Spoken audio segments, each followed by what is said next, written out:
kami boleh mendapatkan kesempatan untuk memuliakan nama-Mu. Biarlah pujian yang kami naikkan ini boleh berasal dari hati kami masing-masing, bahwa Engkaulah Allah yang patut dimuliakan. Tuhan Yesus Roh Kudus, pimpin ibadah malam hari ini hingga selesai. Kami ingin berbicara tentang kapan Kau memberikan setiap kami kehidupan. Apa maksud kami boleh diciptakan di dunia ini?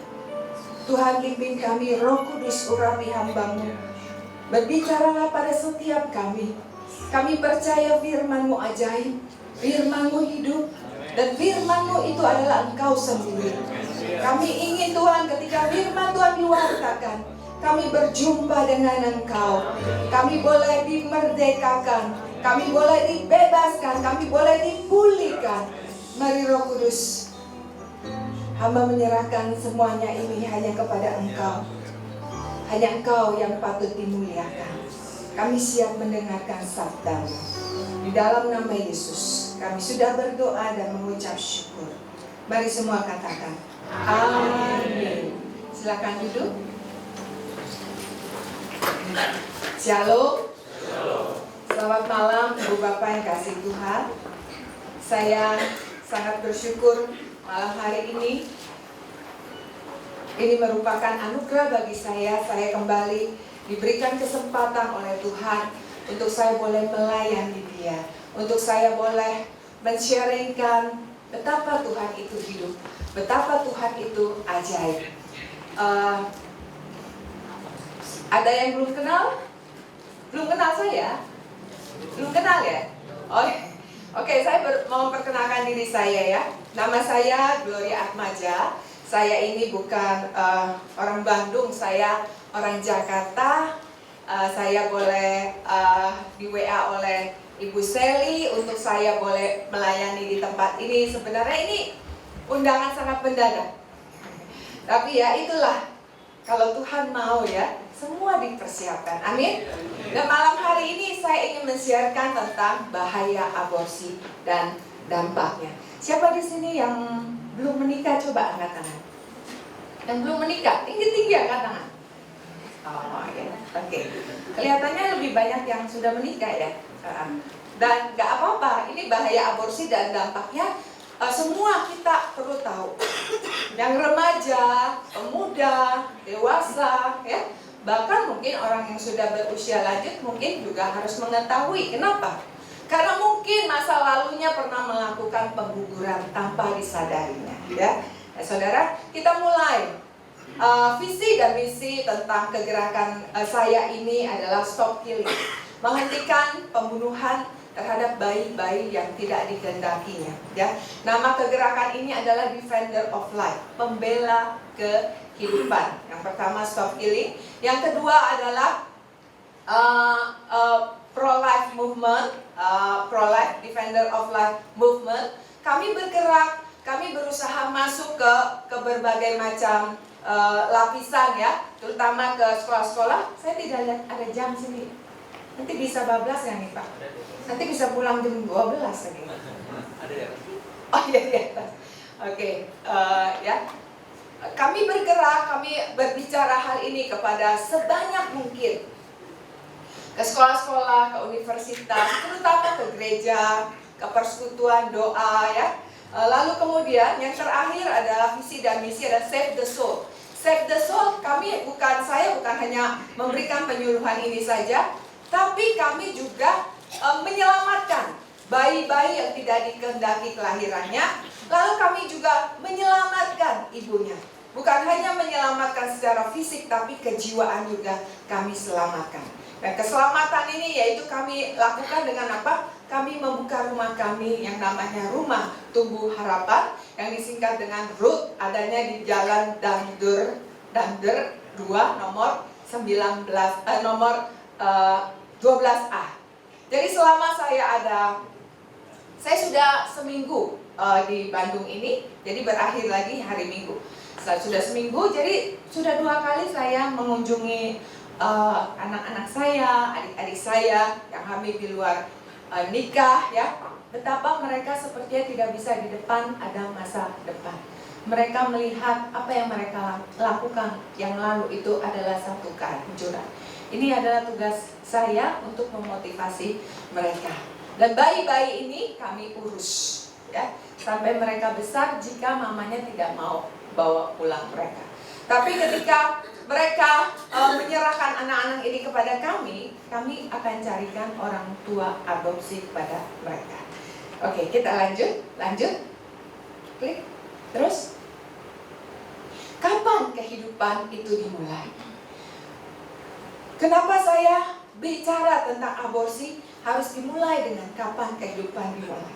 Saya ingin membuka paradigma banyak orang yang menurut saya paradigmanya salah tentang memandang kehidupan. Ada orang yang lihat memandang kehidupan dari kalau sudah lahir ke dunia ini, itu yang namanya kehidupan. Atau juga ada orang berpandangan seseorang sudah menjadi seorang manusia jika dia sudah menjadi seorang yang berhasil, sudah jadi kerja ya, salary-nya tinggi, punya fasilitas, mobil, atau juga kalau orang sudah menikah, sudah punya keturunan. Nah, ini loh yang disebut kehidupan, atau sudah disebut menjadi orang. Berarti sebelumnya apa tuh? Monyet kali ya. Nah, kapan kehidupan itu dimulai? Kita mau lihat, lanjut. Kehidupan yang dikatakan apa kata medis, lanjut. Kehidupan itu dimulai pada saat terjadinya pembuahan. Pembuahan yaitu saat sel sperma dan bertemu dengan ovum, saat sel laki-laki bertemu dengan sel perempuan di satu tempat yang namanya tuba Fallopi. Ketika sel-sel ini melebur menjadi satu, dia menghasilkan satu sel, yaitu namanya zigot. Zigot ini adalah janin yang masih sangat kecil sekali. Bahkan dia tidak bisa, saking kecilnya, dia tidak bisa dilihat secara kasat mata. Tapi meskipun dia terlalu kecil ya, dia sudah memiliki kehidupan. Lanjut. Yaitu pada usia 18 hari sudah mulai berdetak jantung. 18 hari. Lalu 4 minggu mulai terasa nyeri. 4 minggu itu jadi berarti satu bulan. Terasa nyeri maksudnya apa? Sudah terbentuk sistem syaraf yang lengkap dari ujung rambut hingga ke ujung kaki pada saat 1 bulan. Berarti pada saat dia digugurkan, dikuretasi, digunting-gunting dari dalam rahim mamanya, kira-kira dia sakit nggak? Sakit. Makanya disebut sudah terasa nyeri. Usia 6 minggu, gelombang otak sudah mulai terdeteksi. Usia 8 minggu, organ vital sudah terbentuk dan sudah memiliki sidik jari. Lalu kepribadian yang lain, kulit warnanya sudah terbentuk, apakah putih, hitam, kuning, coklat. Rambutnya sudah terbentuk, apakah keriting, lurus, atau kriwil-kriwil. Ada nggak di sini kriwil-kriwil? Lalu kemudian hidung, matanya itu sudah terbentuk. Dan kita tahu yang membentuk adalah Tuhan sendiri. Amin. Kita mau lanjut. Tadi kata medis, nah sekarang apa yang dikatakan Alkitab? Lanjut. Dikatakan, sebelum aku membentuk engkau dalam rahim ibumu, aku sudah mengenal engkau. Dan sebelum kau keluar dari kandungan, aku telah menguduskan engkau. Maksudnya, jauh hari sebelum Tuhan membentuk kita semua, jauh hari Tuhan sudah mengenal pribadi lepas pribadi. Jauh hari sebelum kita jadi, sudah mengenal kita. Berarti sekarang kita sudah jadi pribadi. Kira-kira Tuhan masih kenal nggak? Ketika saudara hari-hari ini punya masalah yang pelik, Tuhan tahu nggak? Tahu ya. Jadi Tuhan masih kenal dong, iya kan? Nah, oke. Lalu kemudian setelah Tuhan mengenal, Tuhan baru membentuk. Ketika Tuhan membentuk, baru Dia menguduskan. Menguduskan apa? Memisahkan kita. Untuk apa? Untuk satu tujuan yang Tuhan sudah tentukan. Nah, sekarang kita mau apa yang dikatakan Alkitab, bagaimana sih Tuhan membentuk pribadi lepas pribadi? Kita mau baca dari Mazmur 139 bisa ditayangkan? Mazmur 139 ayat 13 sampai 14.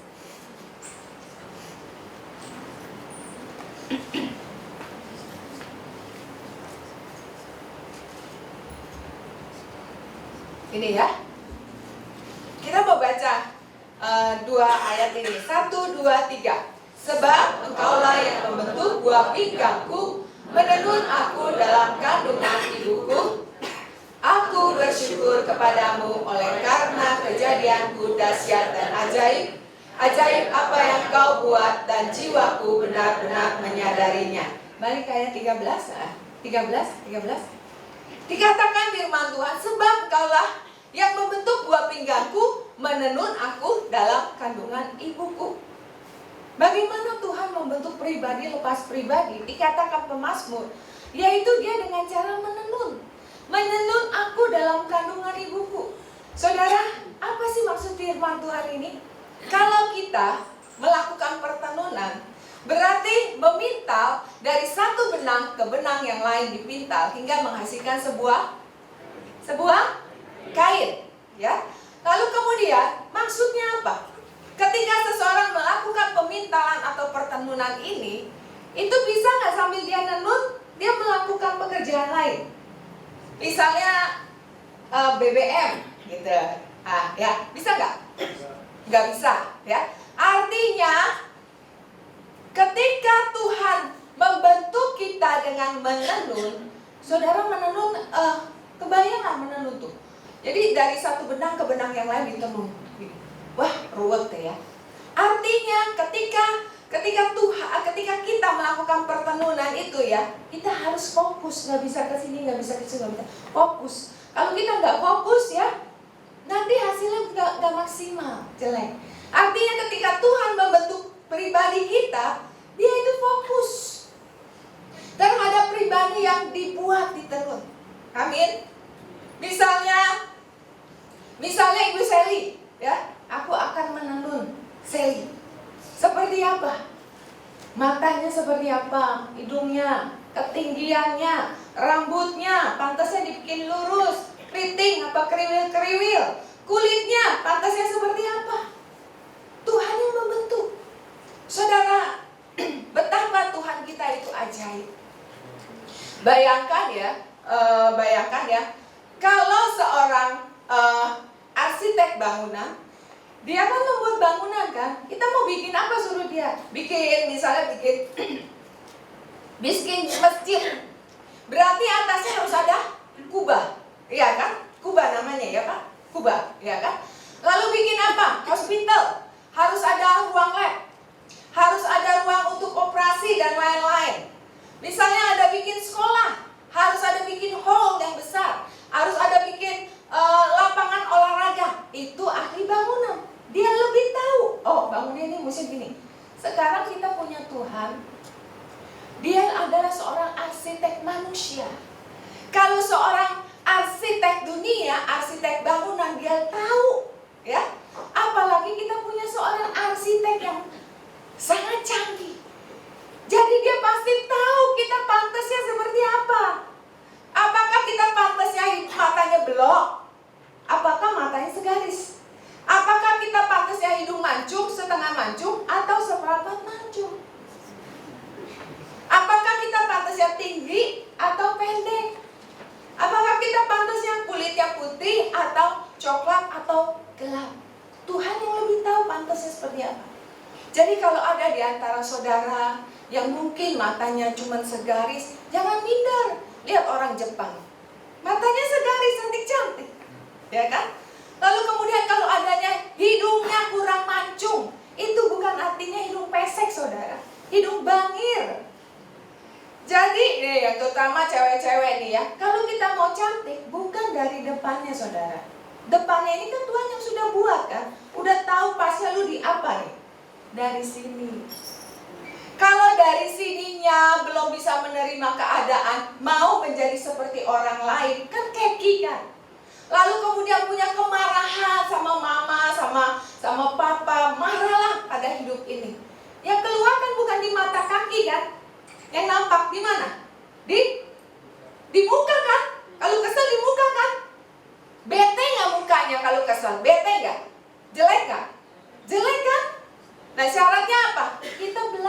menerima hidup ini. Belajar memberikan pengampunan senantiasa. Jadi yang keluar apa? Sukacita, kemanisan. Amin. Saudara, dulu muka saya muka bete. Karena apa? Saya nggak terima kehidupan ini. Saya marah kepada Tuhan. Saya bilang, Tuhan, Engkau tidak adil. Tetapi setelah saya belajar firman demi firman, dan saya belajar mentaati, lebih mentaati walaupun susah. Tuhan ubah. Cantik ya saudara? Waduh, pede banget nih. Tapi lebih cantik Ibu Gembala. Ya, saya lihat Ibu Gembala kayak model ya. Nah, saudara, kita harus seperti itu. Kita harus menembus Tuhan. Kita masing-masing hidup kita mengalami Tuhan. Maka apa yang Tuhan firmankan itu bukan hanya kita dengar sebagai logos. Sekarang ini saudara, saya cerita tentang firman, ini baru logos. Tapi ketika sehari-hari saudara hidup ya, melewati menit, jam demi jam, kan saudara pasti ngalami ketemu orang yang bikin susah ya, kesenggol apa gitu kan, susah. Nah, firman ini keluar. Firman keluar, kalau saudara mau mentaati, firman itu akan menjadi rema. Dan inilah yang Tuhan kehendaki. Jadi Tuhan menegur kita dengan pikirannya, dengan kehendaknya. Dia buat kita. Amin. Ayat 14. Aku bersyukur kepadamu oleh karena kejadianku dahsyat dan ajaib. Ajaib apa yang kau buat dan jiwaku benar-benar menyadarinya. Saudara, kejadian kita dahsyat dan ajaib. Pada saat terjadinya pembuahan, itu ada 400 juta sel yang beredar di dalam rahim ibu kita. Dari 400 juta sel itu betapa ajaibnya. Kita dari yang tidak ada menjadi ada. Dari 400 juta sel yang beredar, itu yang diizinkan Tuhan untuk lahir, itu hanya satu. Siapa saudara kira-kira? Halo? Saudara siapa? Coba angkat tangan. Siapa? Dari 400 juta siapa? Nah, 400 banyak tuh saudara. Dari 400 juta sel yang terpilih, saudara dan saya, berarti kita adalah orang-orang istimewa. Kita orang-orang khusus. Kalau kita diizinkan di dunia ini lahir, bahkan kita jadi orang Kristen, pasti Tuhan punya maksud. Bukan hanya Tuhan maksud, pokoknya lu, Sally, lu pokoknya lahir, asal lahir aja. Nanti lu kawin, punya anak, udah. Enggak. Saudara, bukannya kita melakukan kehendak Tuhan disuruh jadi pendeta. Bukan, saudara. Saudara di posisi apa? Ibu rumah tangga. Tuhan ingin jadi ibu rumah tangga yang menjadi berkat. Saudara jadi apa? Guru. Saudara harus jadi guru yang mengerti kehendak Tuhan. Bagaimana posisi jadi guru yang sebenarnya? Yaitu apa? Memotivasi murid-murid untuk apa? Mengenal Tuhan. Untuk kita di masing-masing pekerjaan kita harus bertanggung jawab dan menjadi berkat. Amin. Kita lanjut.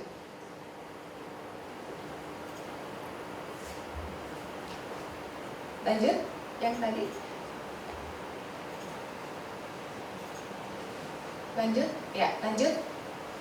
Fakta aborsi yang kami dapatkan adalah tahun 97 ada 1 juta jiwa korban aborsi ilegal akibat kehamilan yang tidak direncanakan. Tahun 2000 ada 2,6 juta jiwa. Tahun 2002 ada 3 juta. Tahun 2003 ada 60 juta jiwa di seluruh dunia. Inilah bayi-bayi yang tidak dikehendaki. Saudara, sekarang setiap tahunnya yang ada 3 juta bayi yang digugurkan. Itu yang dilaporkan, saudara. Jadi aborsi ini seperti fenomena gunung es yang berbentuk kerucut. Jadi hanya kerucutnya aja yang kelihatan. Kiri kanannya bawahnya itu lebih dari 3 juta. Lanjut. Lanjut. Lanjut. Ya, saudara, sebanyak 3,5 juta perempuan Indonesia melakukan aborsi. 60%-nya aborsi tidak aman yang dilakukan yang menyebabkan kematian ibu. Maksudnya Mereka kalau di kota besar mungkin lebih aman. Tapi kalau di pedalaman di daerah-daerah itu ya, saya pernah dengar ada mereka melakukan aborsi dengan ujung akar. Akar itu dibakar lalu dimasukkan ke dalam vagina itu. Nah, itu membahayakan, itu bisa menyebabkan kematian ibu dan anak. Lanjut.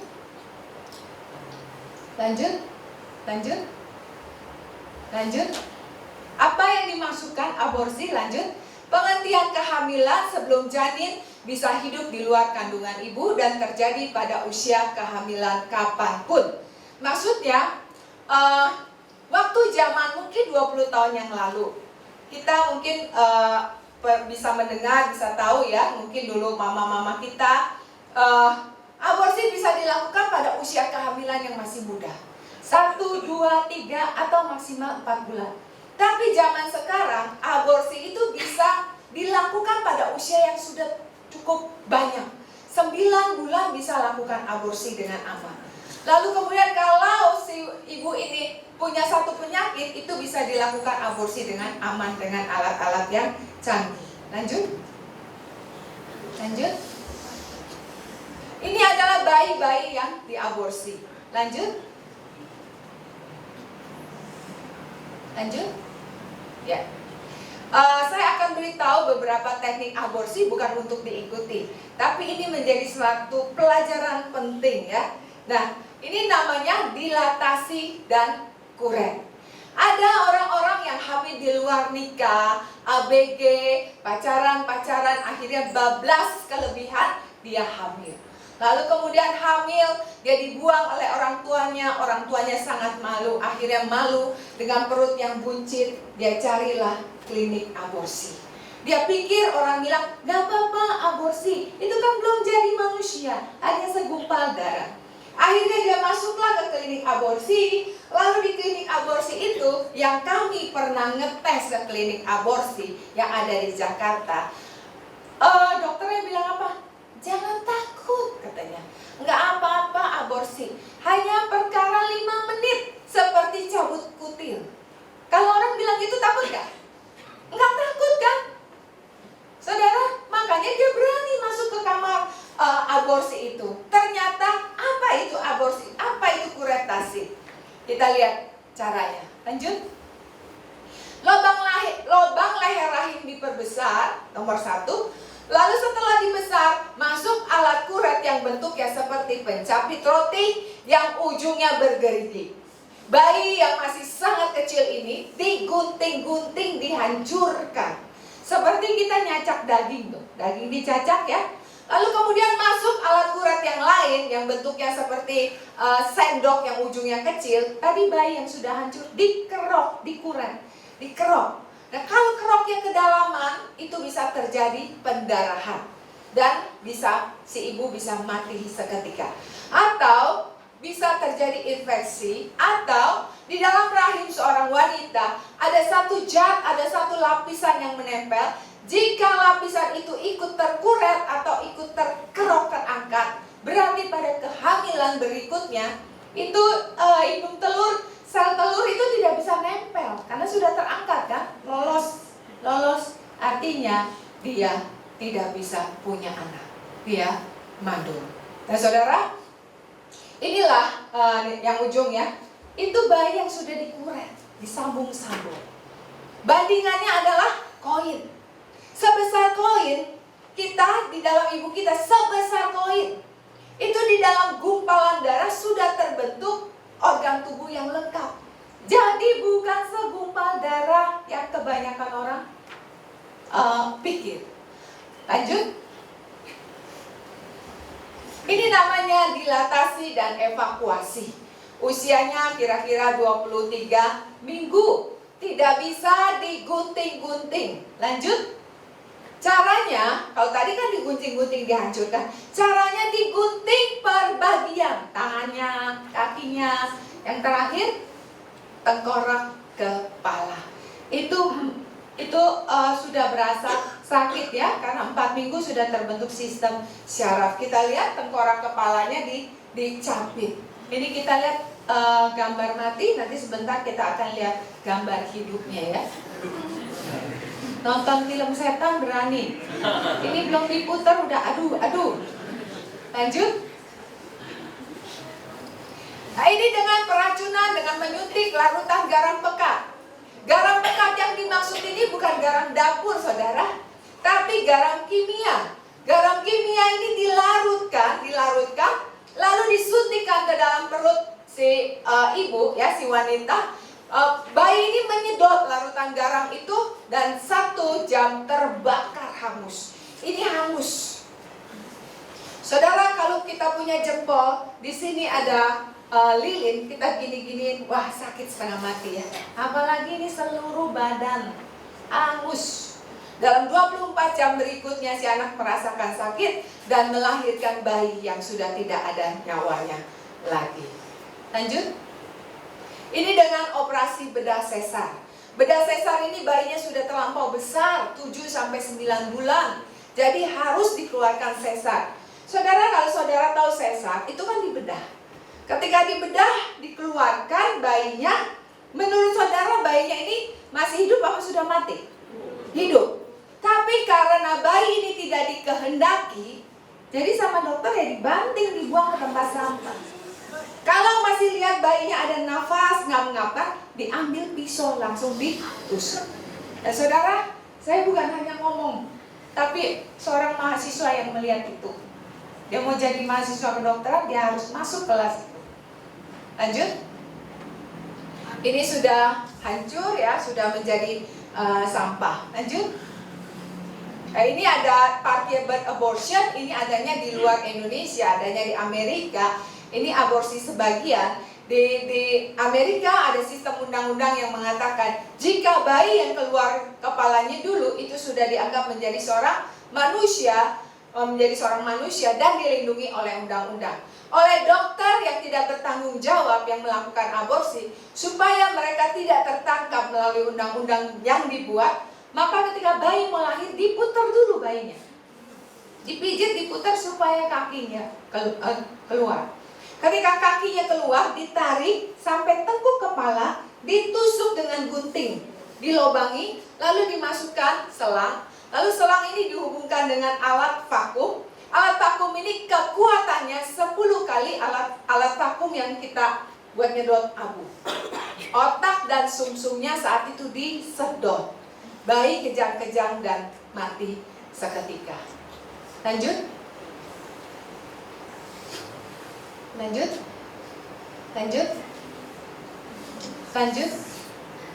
Saudara, maksudnya gambar ini apa yang kita lihat? Bukan hanya menjijikkan dan takut, tapi saudara ada yang lain.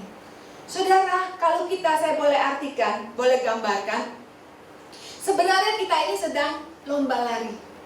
Lomba lari itu kan ada garis start, ada garis finish, ya kan? Kalau kita lihat gambar ini, iblis kayaknya sudah sampai hampir garis finish. Sedangkan kita ini, saudara dan saudara semua ini, saudara lagi lari di mana nih? Apa saudara menjadi pengikut Tuhan, sebut orang Kristen, tiap minggu ibadah, Rabu komsel, saudara larinya di mana? Masih saudara di garis start? Apa saudara lagi lari kencang menuju garis finish? Maksudnya apa sih Bu Gloria? Maksudnya, mungkin saudara sudah ikut Tuhan 15 tahun, ada yang 10 tahun, mungkin ada yang 20 tahun, tetap di garis start. Masih suka marah, pelit, ya kan, jutek, ya enggak? Masih memberontak sama orang, ya, masih minta diterima orang lain, ya enggak? Masih ibadah asal-asalan. Di mana posisi saudara? Saudara, hari-hari ini hari-hari yang jahat. Di sekeliling kita banyak yang jahat.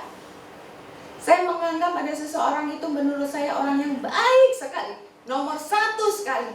Ternyata Tuhan gebuk saya tentang arti kebaikan. Hanya Tuhan yang baik. Karena apa? Tuhan kasih lihat bahwa orang ini gak baik. Wah, saya sakit hati, marah. Tapi saya cepat bangkit. Karena apa? Tuhan berbicara yang baik cuma aku. Disitulah Tuhan membentuk.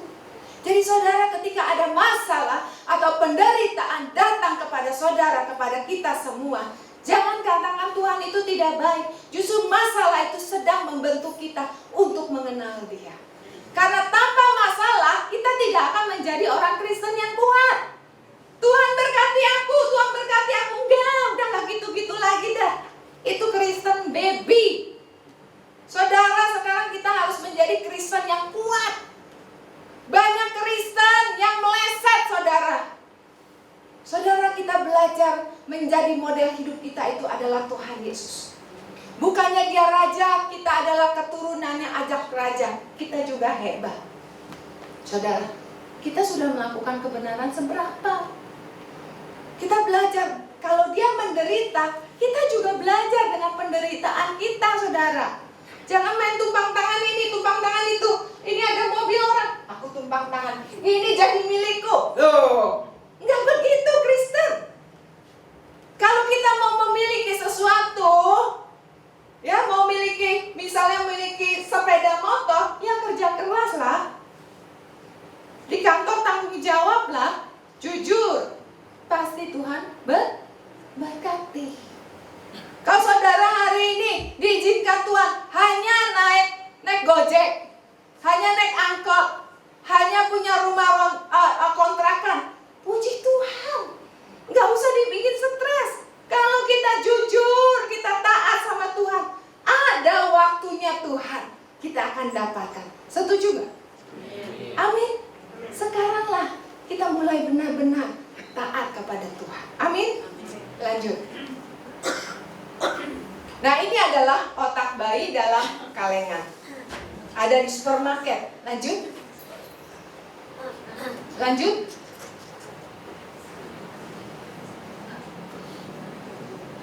Sekarang pilihan di tangan Anda, aborsi atau hidup. Saudara lihat ya, aborsi begitu sangat mengacaukan, jelek ya. Lanjut. Ini adalah save the soul. Artinya maksudnya inilah rumah singgah di mana wanita-wanita terus diklik. Wanita-wanita yang minta pertolongan kami, yang hamil di luar nikah, kami tolong di rumah ini. Ini adanya di Surabaya. Di Bandung itu yang tadi saya katakan. Lanjut. Terus lanjut. Ini adalah wanita. Ini seorang gadis, seorang putri berusia 13 tahun. Ini 13 tahun sudah hamil. Tapi yang kami dapatkan tahun lalu bukan 13 tahun lagi, baru menstruasi 1 tahun. Berarti dia anak SD. Itu hamil. Masih terlalu kecil sekali. Kami sudah tangani. Lanjut. Ini bayi-bayi yang kami tolong. Lanjut. Lanjut. Lanjut. Saudara coba perhatikan gambar ini. Anak ini ditinggal oleh orang tuanya. Dia tidak mau menerima bayi ini, tapi bayi ini cantik. Bayi ini ketawa. Bayi ini tidak mengerti apa artinya dosa. Bayi ini tidak ngerti apakah saya ini anak haram, anak diperkosa. Yang tahu dia cuma tersenyum. Saudara punya tinggal di rumah, mungkin rumah saudara ngontrak. Mungkin saudara punya duit pas-pasan. Mungkin ada saudara yang belum punya jodoh, nangis terus, bete ya. Belajar seperti anak-anak ini.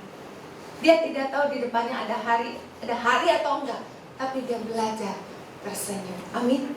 Satu kali di satu rumah singgah di Surabaya, bayi-bayi ini tidak ada pampers, habis pampers. Dan di rumah singgah ini kan dananya nggak tentu. Kalau ada orang datang ngasih, yang nggak datang itu udah ya. Akhirnya pengurus-pengurus ini ajarin bayi-bayi kecil ini bilang sama Opa Yesus, minta pampers. Akhirnya bayi-bayi ini yang baru bisa bicara, pampers. Dalam 1 jam kemudian ada orang yang ketuk pintu bawa pampers. Tepuk tangan bagi Tuhan. Saudara, bayi-bayi yang belum ngerti apa-apa, dia belum mengenal Tuhan yang sesungguhnya. Tuhan bisa tahu. Apalagi saudara, apa yang menjadi masalah saudara, Tuhan tahu. Amin. Lanjut. Ini ada dari Papua. Lanjut. Lanjut. Lanjut. Ini adalah bayi pertama yang lahir di Pondok Hayat. Sekarang sudah SMA 3, tingginya 180 dan menjadi pelatih basket. Lanjut. Lanjut. Ini orang tua yang ikut ambil bagian untuk mengurus mereka. Lanjut. Ini juga orang tua. Lanjut. Lanjut. Ini ketika mereka beribadah bersama-sama. Lanjut. Ini ibu-ibu yang sudah dipulihkan, sekarang mereka bersaksi. Lanjut. Lanjut. Gereja Tuhan terpanggil untuk membela mereka yang tidak mampu membela dirinya sendiri. Dan itu adalah tanggung jawab kita. Maksudnya saudara, pergerakan ini tidak bisa saya dan teman-teman saya di rumah singgah yang kami bergerak untuk menolong mereka. Tapi kita yang disebut gereja Tuhan. Maksudnya ketika nanti someday, setelah saudara lihat nanti ada film, nanti satu hari saudara belum. Nanti saudara ketika ada orang-orang ambil di luar nikah, diperkosa atau apapun, saudara bisa kontak dengan saya dan kami bisa tangani mereka. Setuju saudara? Amin.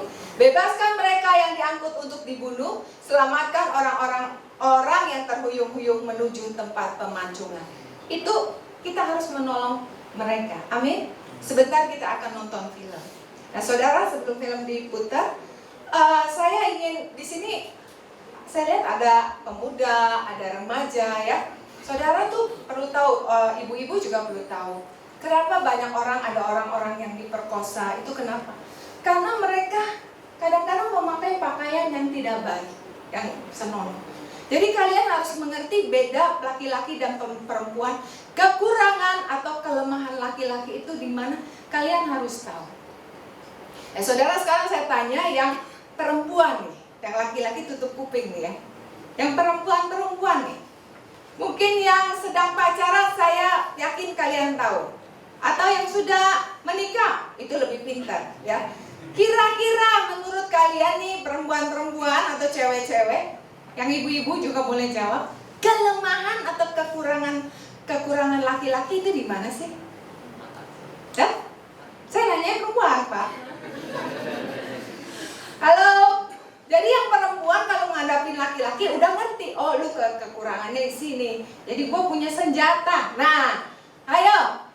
Yang cewek, kelemahan, kekurangan laki-laki di mana? Di mata. Ya, ini suaminya ya. Suaminya udah kasih tahu sih. Nah, yang cewek-cewek nih ya, yang belum menikah, di mata. Kenapa? Matanya belekan. Saudara, kelemahan laki-laki itu di mata. Maksudnya laki-laki dari sononya dibuat, itu tidak bisa melihat perempuan pakai rok mini, pahanya kelihatan. Tidak bisa pakai baju yang buah dadanya kelihatan, ya belahannya. Tidak bisa pakai baju tank top, ya tangannya kelihatan, ya. Siapa suruh bu? Dia ngeliatin saya, nggak bisa. Justru kita sebagai anak Tuhan, kita sudah ngerti kebenaran, kita harus jaga penampilan kita supaya saudara kita laki-laki tidak jatuh dalam dosa. Amin. Amin. Dan satu lagi, zaman dulu, saudara, zaman dulu dan zaman sekarang setan tuh lain. Zaman dulu setan tuh adanya di mana sih? Di mana? Hah? Setan. Setan adanya di mana, Dek? Hah? Coba kalau kita di gua katanya ya, di kuburan, di pohon beringin ya. Terus kalau kita nonton film malam-malam nih ya, lalu kita masuk ke kamar kan, yang kita lihat apa? Pelung ranjang. Nah, jangan dia ada di sini, ya nggak saudara? Ya kan? Tapi setan zaman sekarang ikut pembaharuan, mau menjadi seperti orang Kristen, menjadi terang, ikut-ikutan. Setan adanya di tempat terang, adanya di mana? Di mall. Ayo, pernah lihat ke setan di mall? Maksudnya gini loh saudara, setan itu iblis ya, sekarang masuk ke para desainer pakaian. Sekarang desainer pakaian membuat celana jeans, Dulu celana jeans itu waktu zaman saya masih pemuda ya, masih umur 25, itu saya pakai celana jeans itu di atas pusar. Setuju nggak? Iya kan? Tapi sekarang, zaman sekarang, celana jeans di bawah pusar. Namanya celana jeans apa tuh? Apa? Hah? Hipster. Siapa yang suka pakai celana hipster? Coba angkat tangan. Nggak ada yang ngaku kan? Nggak ada yang ngaku kan? Saya deh yang angkat tangan. Saya suka pakai celana hipster karena itu bagus. Ya saudara, pakai celana hipster ya. Lalu kalau pakai celana hipster, lalu kemudian ini cewek nih ya, naik ojek atau digonceng. Yang kelihatan apanya deh? Kelihatan apanya? Kurang kenceng. Hah? Kelihatan apanya? Hah? Pantatnya? Kelihatan apa? Belahan, bukan belahan, celengan bu. Wah, di sini ada oma dan opa nih. Maksudnya apa sih celengan kok dibawa-bawa belakang? Benar saudara, belahan pantatnya itu kelihatan ya enggak? Iya kan? Kelihatan CD-nya, kelihatan celana dalamnya, dan itu bangga lagi, saudara. Lalu kemudian, kalau keadaan itu dan saudara, kalau ada seorang anak perempuan pakai celana seperti itu, duduk di angkot, di sebelahnya ada seorang laki-laki, kemungkinan diperkosa ada nggak? Ada. Nah saudara, lalu kemudian ada lagi desainer pakaian yang membuat pakaian kaos atau baju pendek yang kelihatan pusar. Pusarnya mending cantik dikasih lihat bodong. Saudara jangan takut saudara pakai celana hipster, nggak apa-apa. Pakai kemben. Sekarang kan banyak kemben dari kaos renda-renda warna-warni ditutup. Jadi saudara mau lompat-lompat, mau jadi singer, ya mau naik ojek, mau digonceng, oke, nggak masalah. Amin.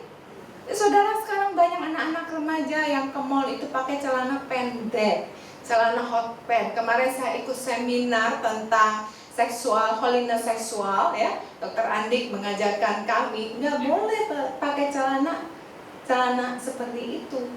Ya kan kelihatan pahanya kan. Pakai boleh. Pakainya apa? Di pantai.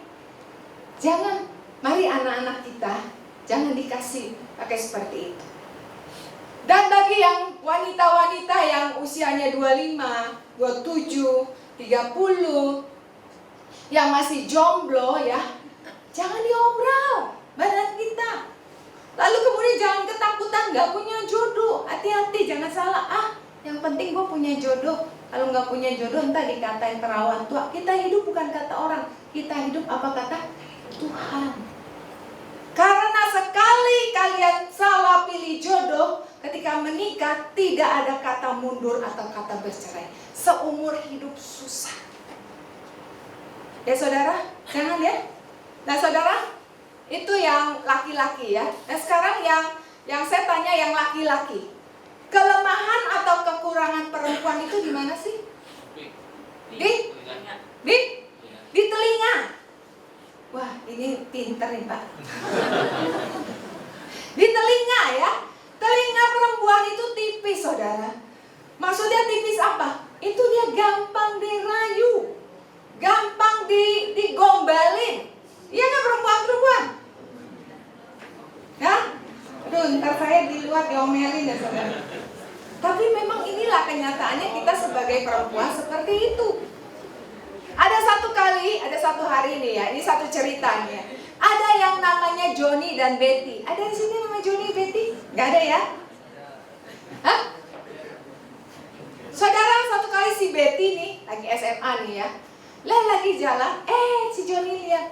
Bet, aduh kamu hari ini cantik sekali. Itu pakai anting, gandel-gandel. Kamu manis sekali, cantik sekali. Wah, si Betty, masa sih John? Benar, kamu cantik sekali.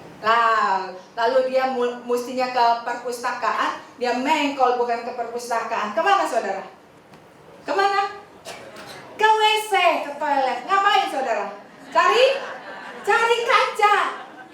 Kok si Johnny tadi bilang gue cantik ya? Kenapa dia bilang cantik ya? Jangan-jangan Jangan-jangan dia naksir nih. Lalu dia pulang, saudara. Ketika dia pulang malam, dia tidak bisa tidur. Bolak-balik dia tidak bisa tidur. Kenapa, saudara?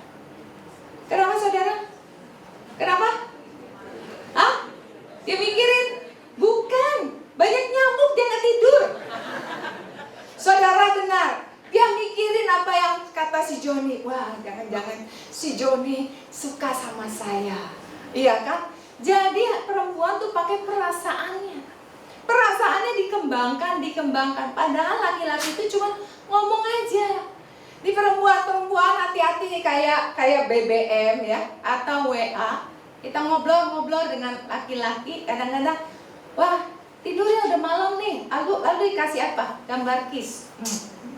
Ya kan? Hati-hati. Kasih gambar hak peluk ya. Hati-hati. Jangan gampang percaya sama apa yang orang katakan berupa gambar.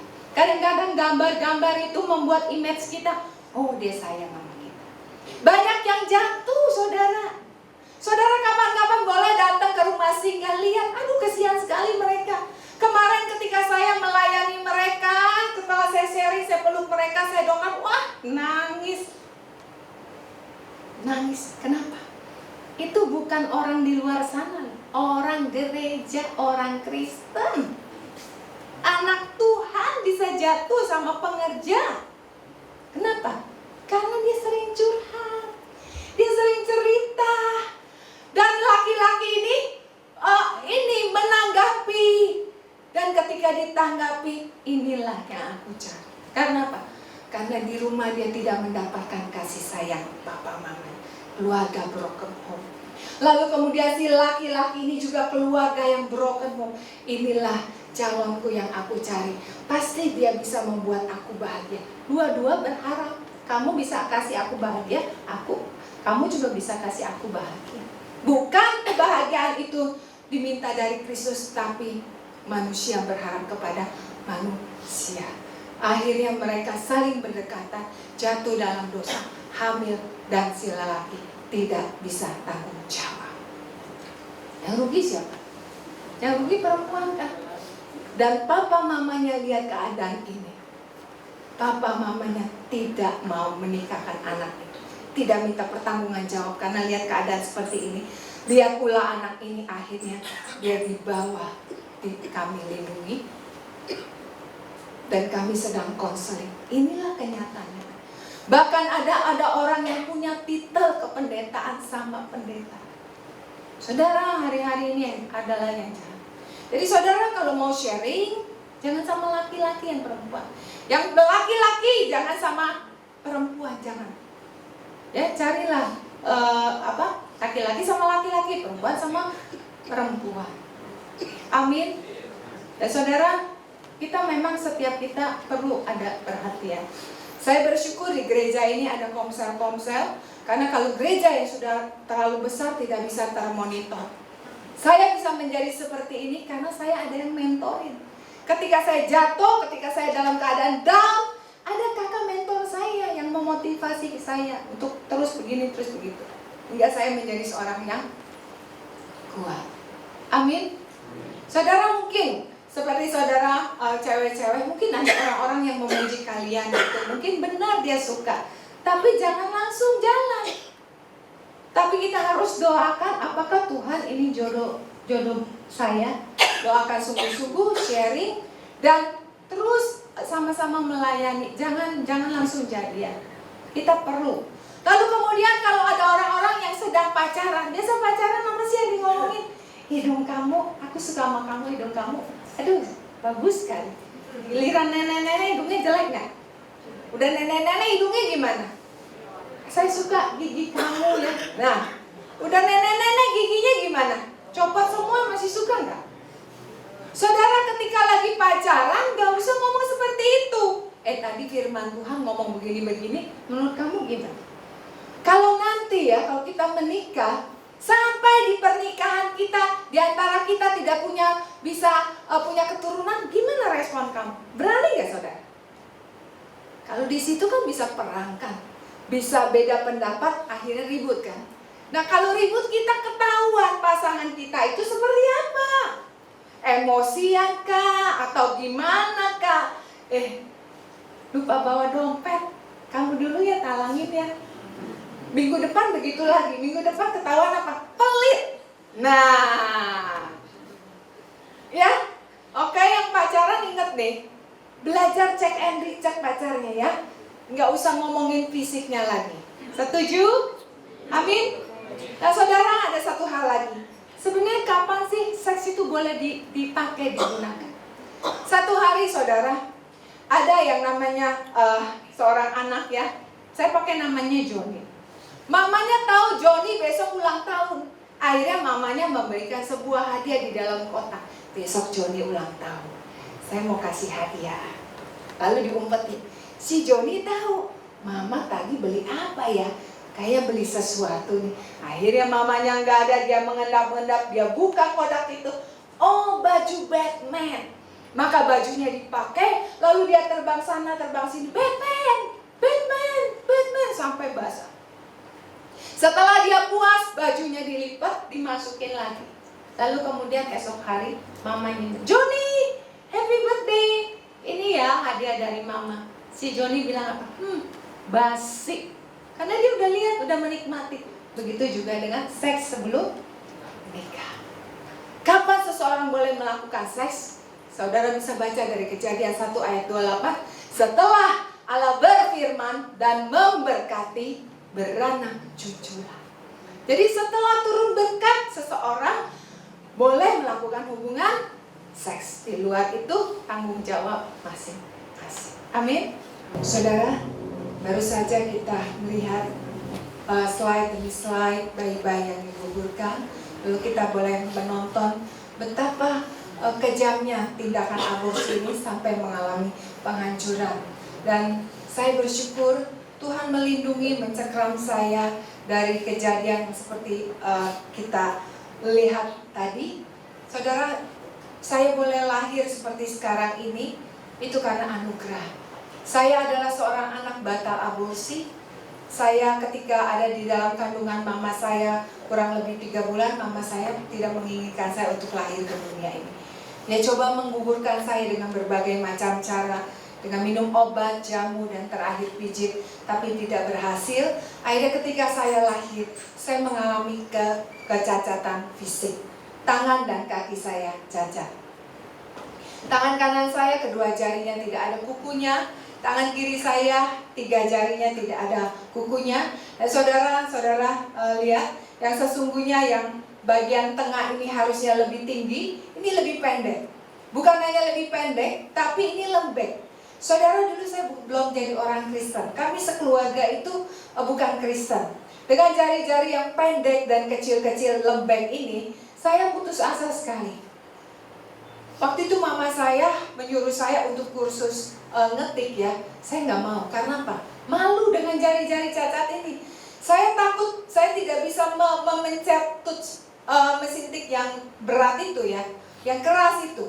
Ya, saudara, tapi hari ini saya bersyukur ketika saya terima Tuhan. Kata firman Tuhan, kuasa yang di dalam diri orang benar itu lebih besar dari kekuatan kuasa yang di luar manusia. Lalu kemudian kedua kaki saya cacat. Kaki kanan saya kelima jarinya tidak ada kukunya. Kaki kiri saya parah, cuman setengah. Selama saya hidup di luar Kristus, saya kenal Tuhan, kenal firman itu kira-kira saya berusia 22. Dan sekarang saya usianya 53 tahun. Jadi ketika dari TK lah saya hitung ya, sampai saya berusia 22 tahun, susah sekali. Saya mencari sepatu, mencari sandal yang tepat. Saya tidak bisa pakai sandal jepit, saya tidak bisa pakai sepatu pantofel. Sepatu standar pun saya tidak bisa pakai. Kalau dipakai tidak nyaman. Jadi waktu saya TK, terpaksa mama saya membelikan saya sepatu boot. Sepatu plastik, sepatu yang sebenarnya untuk musim penghujan. Tapi karena kaki saya kecil, sepatu boot kan lubangnya agak besar. Jadi kalau saya pakai sepatu itu, kalau saya pakai jalan, itu kaki saya akan keluar, jemplos. Dan udah mau keluar, saya harus pakai jalan. Jadi saya tarik-tarik sepatu itu. Wah, malu sekali. Jadi orang-orang yang sepantaran saya masih TK itu kata-katain saya buntung-buntung, wah itu malu sekali dan saya sangat tertekan. Lalu kemudian saudara, hidup ini gak semangat. Ya, waktu perayaan-perayaan, mungkin perayaan 17 Agustusan, Hari Kartinian, teman-teman saya dipilih untuk mengambil bagian. Menyanyi, deklamasi, saya tidak pernah terpilih. Mungkin muka saya gak menarik, tidak semangat, ya padahal hati kecil saya ingin sekali dipilih, tapi tidak pernah terpilih. Lalu kemudian akhirnya saya tumbuh menjadi seorang remaja putri. Katanya ketika kita pada masa-masa menjadi seorang remaja putri, itu masa yang paling menyenangkan. Pada saat usia 15, 16, 17 tahun. Saudara, pada masa-masa itu, wah, tidak menyenangkan bagi saya. Karena apa? Saya tumbuh menjadi seorang remaja yang minder, ketakutan, kebingungan. Dan kalau hari Sabtu misalnya ya, mereka mungkin pergi belajar bersama, mereka pergi jalan-jalan, cari happy. Saya tidak pernah diajak. Dan saya tidak pernah bisa mengajak diri saya untuk ikut komunitas itu. Karena apa? Saya rusak dalam diri saya. Seluruh keberadaan jiwa saya rusak. Kenapa saudara? Karena ketika saya ada di dalam kandungan mama tidak menginginkan saya. Jadi janin masih hatinya si ibu itu kan menjadi satu. Ketika si ibu tidak suka menolak si janin, otomatis jiwa si janin itu tercipta terjadi penolakan. Jadi ketika si janin lahir menjadi seorang pribadi, otomatis tidak bisa melakukan penolakan terhadap mamanya sendiri. Dan itu yang saya alami. Selain saya menjadi seorang anak yang cacat fisik, saya tumbuh menjadi anak yang pemberontak, anak yang galak, anak yang tidak bisa menerima apa yang mama saya katakan. Saya ini anak ketujuh. 6 saudara saya tuh anak mama yang baik dan penurut. Saya yang tidak bisa menurut apa yang dikatakan mama karena sudah tertolak. Ketika saya jalan di mall ya, di lantai 2 saja, saya nggak usah lihat begini, begini aja. Ini dari arah belakang ini ada satu kekuatan yang besar yang mengangkat saya untuk saya menerjunkan diri ke bawah, dan itu sangat menakutkan.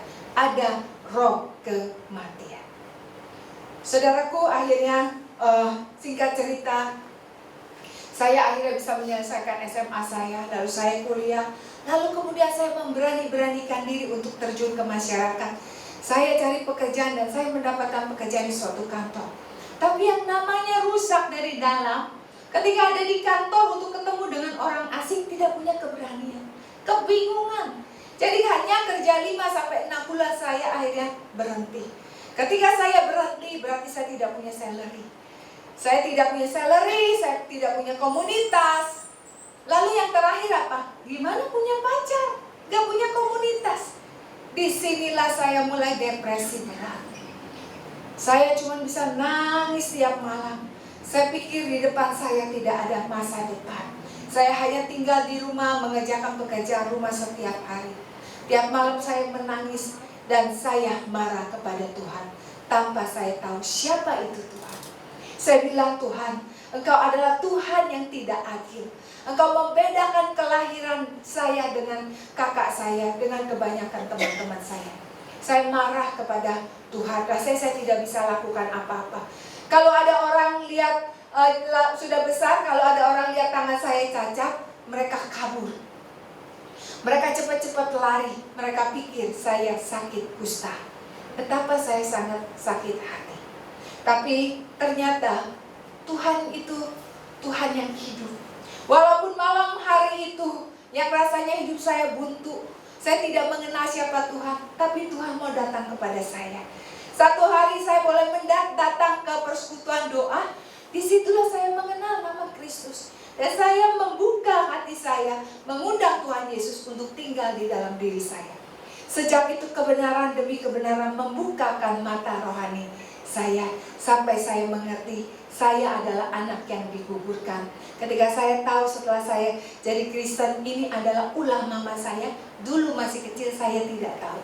Tapi setelah besar ada tante saya yang kasih tahu, tambah sakit hati, tambah memberontak, tambah galak sama mama saya. Dan mama saya adalah mama yang keras. Mama saya, satu keluarga kami bukan orang Kristen, jadi saya dulu yang ditangkap Tuhan.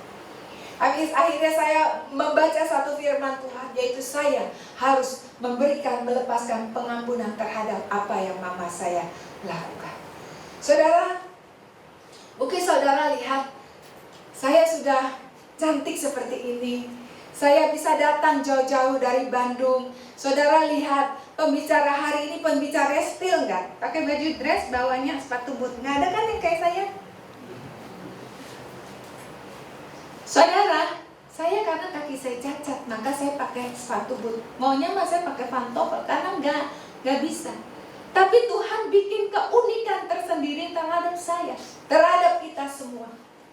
Kalau saya melihat ketika firman Tuhan datang kepada saya disuruh mengampuni, saya ingat lagi, flashback lagi.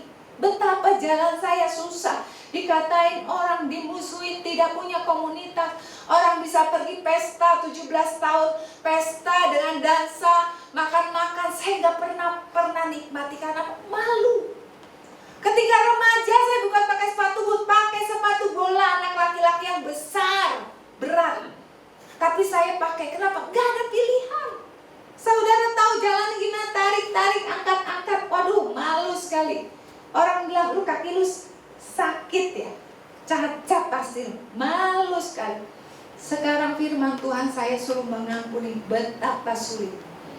Tapi setelah itu saya baru tahu kalau saya tidak melakukan pengampunan, bukan yang memanggil aku Tuhan, yang akan masuk ke dalam kerajaan surga, tapi yang melakukan seluruh kehendak Tuhan. Akhirnya saya belajar bergumul, saya belajar untuk dekat Tuhan. Akhirnya saudara, dulu gak ngerti konseling, dulu gak ngerti cerita sama kakak rohani atau gembala. Saya cuma baca renungan dan Alkitab saja. Tapi Alkitab yang begitu sangat kecil itu sungguh hidup. Satu hari ketika saya lagi baca Alkitab, itu firman Tuhan bisa menjawab kegundahan saya. Firman Tuhan katakan bahwa saya diciptakan Tuhan berharga dan mulia. Inilah yang menyembuhkan saya. Saya nangis membaca firman Tuhan ini. Akhirnya saya mengalami kesembuhan. Setelah saya mengalami sembuh saat itu, saya belajar untuk mengampuni mama. Saudara, saya tidak menginginkan, lu ngaku ya, lu pernah ngaborsi gue. Enggak, karena mama saya galak. Saya nggak berani suruh bikin pengakuan, nggak berani. Kemarin ada yang cerita sama saya, Ci, saya anak yang diaborsi. Saya ingin mama saya, paksa mama saya untuk ngaku. Mama saya malah marah-marah. Ya nggak bisa. Dia kan belum dalam kebenaran. Mana berani dia mengakui seperti yang mama saya lakukan. Malah dia bohongin saya. Saudara, akhirnya belajar apa? Saya belajar mengasihi dia. Jatuh bangun mengasihi. Mama saya tidak mau saya menjadi Kristen. Saya dikunciin pintu malam-malam di depan. Pulang gereja, dikerjain saudara. Saudara, biasa saya suka ngamuk, suka marah-marah. Tapi ketika mama saya buka pintu, saya diam aja. Roh Kudus, beri saya kekuatan. Beri saya kekuatan. Saudara, akhirnya bagian saya belajar untuk mengasihi mama. Bagian mama adalah bagian Tuhan. Tidak ada batu yang demikian keras. Ketika ditetesi air setiap hari, dia tidak akan bolong. Setuju? Begitu juga ketika kita mentransferkan, kita melakukan kebenaran, kita mentransferkan, memberikan kasih kepada orang-orang yang kita tidak suka, satu hari dia akan melakukan perubahan. Saudara, bertahun-tahun saya belajar untuk mentaati firman, mengasihi mama. Saya tidak berani membaca firman Tuhan untuk supaya mama saya bertobat, enggak berani. Karena pernah sekali dibawain pisau, diginiin saya mama. Jadi enggak berani. Jadi saya cuma praktek firman Tuhan bertahun-tahun lamanya. Sampai satu hari ketika mama saya kolap masuk rumah sakit. Disinilah saya yang ngurus mama sampai kebuang air. Saya yang ngurus, Tuhan kasih kekuatan. Disitulah dia bertobat. Akhirnya dia percaya kepada Tuhan.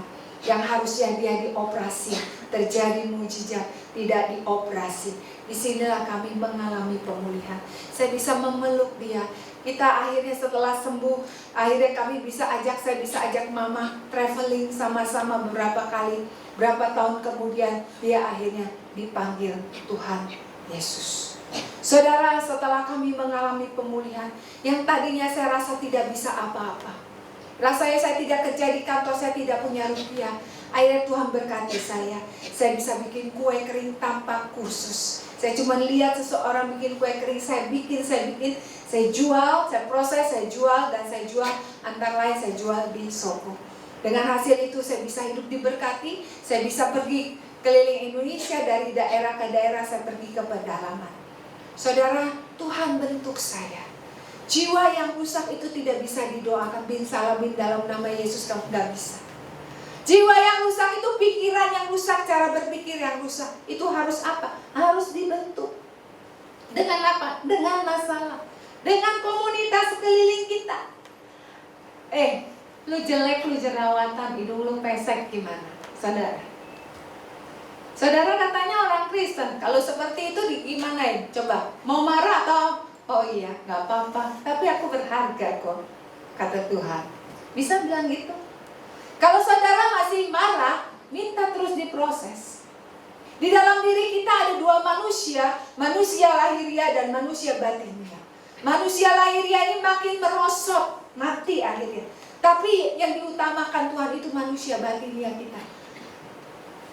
Diperbaharui dari sehari ke sehari. Manusia batiniah itu manusia jiwa, pikiran, perasaan, dan kehendak. Ini yang harus diperbaiki. Yang memperbaiki adalah Tuhan. Tuhan pakai orang-orang di sekeliling kita, pakai suami kita, pakai istri kita, pakai anak kita, pakai mertua, ipar, teman-teman pelayanan kita, digesek. Supaya apa? Kejelekan kita keluar. Kalau kita mau belajar, lama-lama terkikis. Kita menjadi segambar dan serupa seperti Kristus. Ketika satu hari kita dipanggil Tuhan, kita adalah pembelai Kristus. Kita sudah cantik, kita sudah ganteng, kita sudah baik. Kita bisa masuk pada Tuhan. Kita bisa menghadap Tuhan. Jadi kekristenan itu bukan soal berkat. Kekristenan itu bukan soal mujizat. Kekristenan itu adalah perubahan menjadi segambar dan serupa seperti Kristus. Setuju gak saudara? Mari kita sama-sama melakukan perubahan di dalam Tuhan. Mari kita berlari sampai garis finish. Saya yang punya kaki seperti ini terbatas.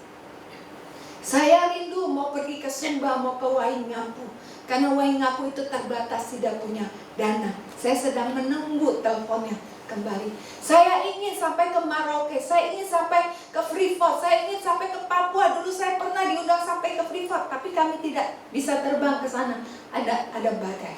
Saya ingin di Hong Kong ada 300 TKW yang perlu diperbaiki. Di Makau ada 150 TKW. Saya sudah punya channel, tinggal dananya belum ada. Saya sedang berdoa, kalau Tuhan izinkan, saya akan sampai ke sana. Kenapa saudara? Masalah pola pikir. Mari saudara, anak-anak muda di tempat ini, kita harus, saudara semua harus cari kekudusan. Sekolah setinggi mungkin, jangan cari pacar dulu waktu masih sekolah. Cari sekolah sungguh-sungguh, cari kehendak Tuhan. Yang ibu rumah tangga, jadilah ibu rumah tangga yang benar-benar menjadi seorang ibu yang penuh kasih. Mari semasih ada hari kita bisa melakukan sesuatu bagi Tuhan, kita lakukan. Ketika kita ibadah benar-benar. Ketika firman Tuhan diwartakan, Tuhan, mari Tuhan berbicara kepada aku. Apa yang aku harus berubah? Responi firman Tuhan. Amin. Kalau kita benar di hadapan Tuhan, maka Tuhan akan memberkati hidup kita. Amin. Mari kita tunduk kepala.